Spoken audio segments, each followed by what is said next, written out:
নমস্কার বন্ধুরা, কেমন আছেন সবাই? আশা করি সবাই ভালোই আছেন। দার্জিলিং ভ্রমণের আরও একটি পর্বে আপনাদের সকলকে স্বাগত জানাই। আগামী পর্বে আমি দেখিয়েছি যে আমরা গোপালধারা চা বাগানের এইরকম একটি হোমস্টেতে এসে উঠেছি, আর হোমস্টের সামনে এইরকম সুন্দর ভিউ।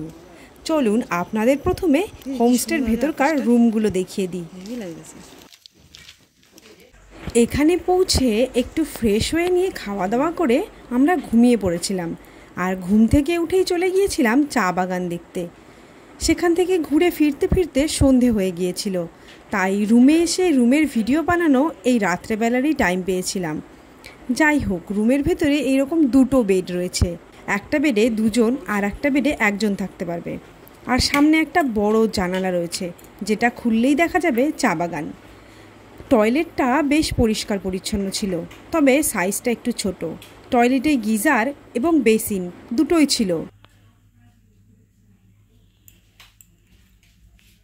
আর টয়লেট থেকে বেরিয়েই সামনে এরকম ছোট্ট একটা আয়না আর হুক রাখা ছিল। এই হোমস্টেতে এইরকম টোটাল 4টে রুম ছিল, আর এই হলো এই রুমের পুরো 360 ডিগ্রি ভিউ।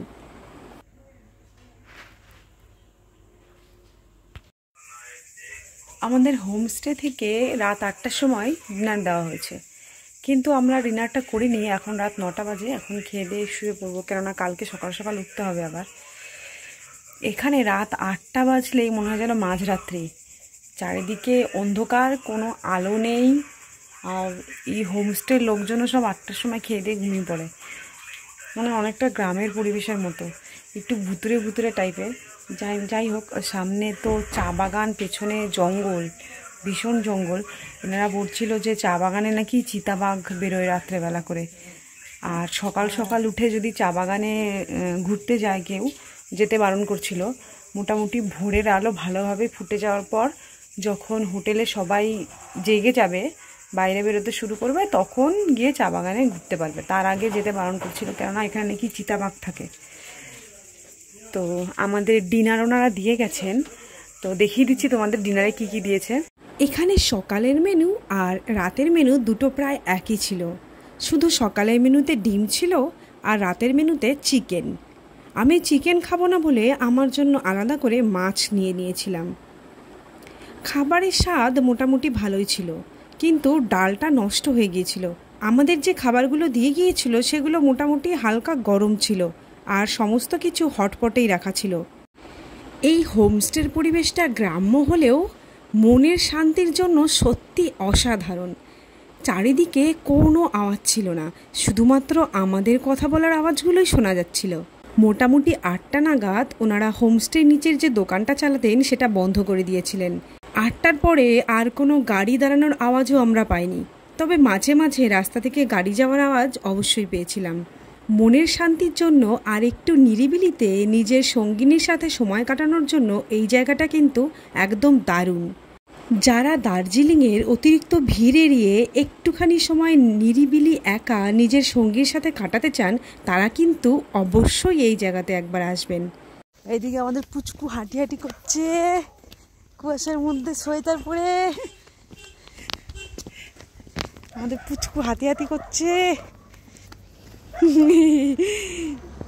হোমস্টে থেকে আমাদের বলে দিয়েছিল সামনের দিকে একটু এগিয়ে গেলেই একটা সুন্দর চায়ের বাগান রয়েছে, ওখানে ফটো সেশন করার জন্য জায়গাটা দারুণ।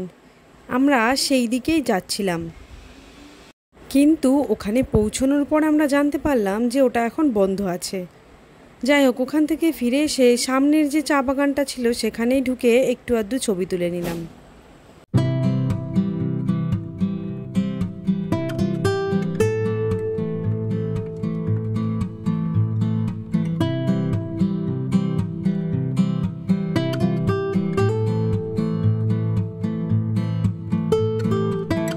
পরদিন সকালে ড্রাইভার সাহেবের ডাকে আমাদের ঘুম ভেঙেছিল। হোমস্টের মালিক এবং ড্রাইভার দুজনেই বলছিলেন যে চা বাগানের স্ট্রাইক চলছে, জায়গায় জায়গায় রাস্তা আটকে দিচ্ছে। আমরা যদি সকাল সকাল না বেরোতে পারি তাহলে হয়তো এনজিপি পৌঁছতে পারবো না। তাই ওনার কথায় আমরা ঝটজলদি রেডি হয়ে নিয়ে ব্যাগপত্র গুছিয়ে বেরিয়ে পড়েছিলাম। আমি যে চা বাগানের ভিডিওগুলো আপনাদের দেখিয়েছি সেখানেই দেখতে পাবেন যে চা বাগানে কোনো কর্মচারী কাজ করছে না। আমরা ছবি তুলতে গিয়ে যখন তাদেরকে জিজ্ঞাসা করেছিলাম তখন তারা জানিয়েছিল যে সমস্ত শ্রমিকরা স্ট্রাইকে আছে, তাই কেউই কাজে আসেনি। যাই হোক, আমরা সকাল সকাল এই আশাতেই গাড়ি নিয়ে বেরিয়ে পড়লাম যে হয়তো সকাল সকাল পৌঁছলে ওদের একটু রিকোয়েস্ট করলে আমাদের হয়তো যেতে দেবে।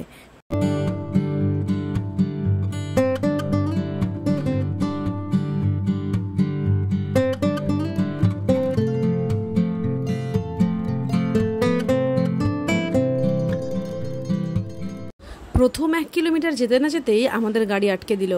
ওরা জানালো যে পাশেই লোকাল হাসপাতাল, আর ওই হাসপাতাল থেকে যদি আমরা কাগজ করিয়ে আনতে পারি যে আমার মায়ের শরীর অসুস্থ তাই আমরা এনজিপি যেতে চাই, তাহলে ওরা আমাদের ছেড়ে দেবে। তাই ওদের কথা মতো গেলাম কাগজ করাতে।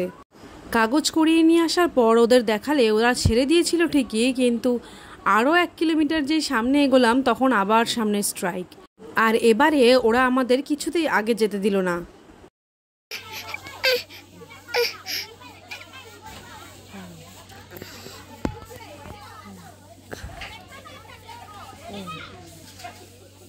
ড্রাইভার এবারেও গাড়ি ঘুরিয়ে আবার অন্য রাস্তা দিয়ে আমাদেরকে নিয়ে যাওয়ার চেষ্টা করলো, কিন্তু সেখানেও সেই একই অবস্থা, সেখানেও আমাদেরকে আবার আটকে দিল।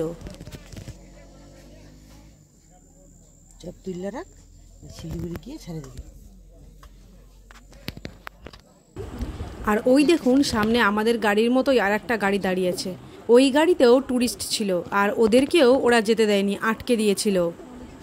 এখানেই গাড়ি দাঁড় করিয়ে আমার কাকা আর ড্রাইভার দুজনা মিলে গিয়েছিল হোমস্টে খুঁজতে। কাছেই একটা হোমস্টে পাওয়া গিয়েছিল ঠিকই, কিন্তু সেখানে ভাড়া চাইছিল 3000 টাকা। মানুষ সমস্যায় পড়ে সাহায্য চাইলে যা হয় আর কি। কি বিপত্তি বলুন তো, পাহাড়ে প্রথমবার ঘুরতে এসে কি অবস্থাটাই না হলো।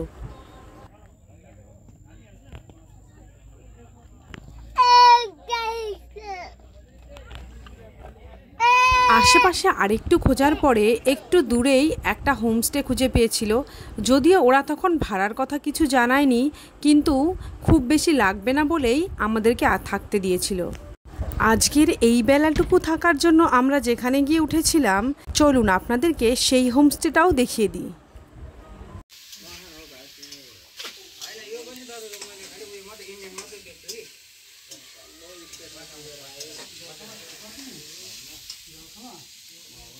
ঢোকার পথেই সিঁড়ির পাশে রাখা ছিল এরকম একটা বিশাল জলের ড্রাম।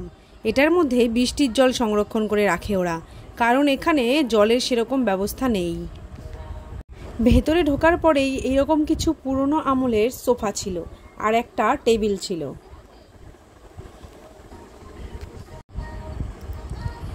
বাঁ সাইড দিয়ে ঢুকে গেলেই একটা ছোট্ট খাট মতন ছিল, আর তার একটু আগেই ছিল টয়লেট। তবে টয়লেটে কোনো জলের ব্যবস্থা ছিল না, কলও ছিল না, বালতি করে বাইরে থেকে জল এনে তারপরে ইউজ করতে হয়েছিল। আর সামনের এই ছোট্ট ব্যালকনিটাতে বসেই খাওয়া দাওয়া করা হয়। আর এখান থেকেই দেখা যায় পাহাড়ের এক টুকরো ছোট্ট ভিউ, যদিও এখন মেঘ থাকার কারণে কিছুই দেখা যাচ্ছে না।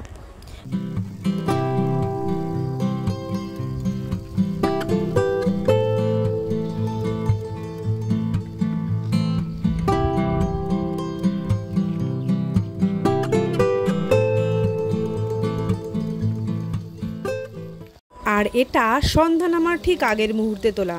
সূর্য একদিকে অস্ত চলে যাচ্ছে আর অন্যদিকে ওই যে দেখা যাচ্ছে কার্শিয়াং শহর।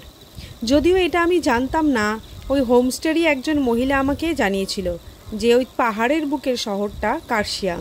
তবে এই জায়গাটা কিন্তু বেশ দারুণ লেগেছিল। যদিও স্ট্রাইকে আটকে যাওয়ার কারণে অনেক ঝামেলায় পড়তে হয়েছিল, সেই কারণে মনটা অত ভালো ছিল না, কিন্তু তবুও এত সুন্দর ভিউ দেখলে মন যে কারোর ভালো হয়ে যায়।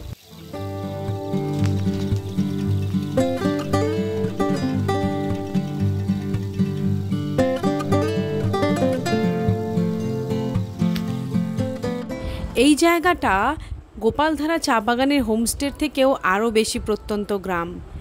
এখানে আমরা সারাদিন কাটিয়েছিলাম, সারাদিনে হাতে গোনা 2-4টে গাড়িও দেখতে পাইনি। আর এখানে মানুষজনের সংখ্যাও তেমনি খুবই কম, আর বাড়িঘরও খুব দূরে দূরে একটা দুটো। সানসেট হচ্ছে, এইদিকে চা বাগান, চলো আমরা একটু হাঁটি হাঁটি করি। আর এখানেই আমরা আটকে গেছি।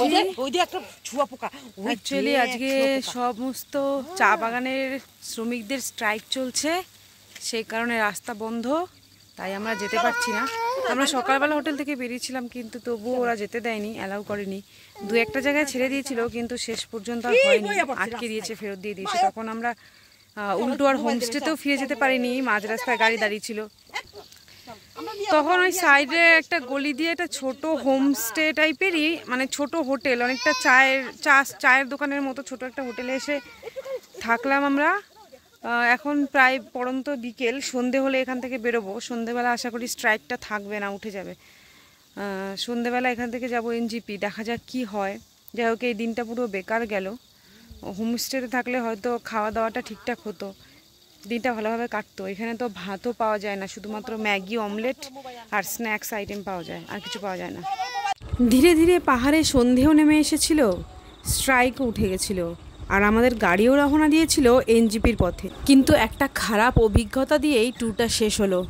আপনাদেরকে বলে রাখি, আমরা যেখানে ছিলাম, আমরা সারাদিনে 2টো ম্যাগি অর্ডার করেছিলাম। সেই বাবদ এবং ভাড়া বাবদ আমাদের থেকে নিয়েছিল 1000 টাকা। আমাদের এনজিপি টু নবদ্বীপ কনফার্ম ট্রেনের টিকিট ক্যান্সেল করে তৎকালে টিকিট কাটতে হয়েছিল। ওই দিন রাত এবং পরের দিন আমাদের এনজিপি স্টেশনের কাছেই একটা হোটেলে কাটাতে হয়েছিল, কারণ আমাদের ট্রেন ছিল পরের দিন বিকেলে। পাহাড়কে বিদায় জানিয়ে এবং আপনাদেরকেও বিদায় জানিয়ে আজকের পর্বটা এখানেই শেষ করছি। আপনাদের সাথে দেখা হচ্ছে আবার নতুন কোনো পর্বে।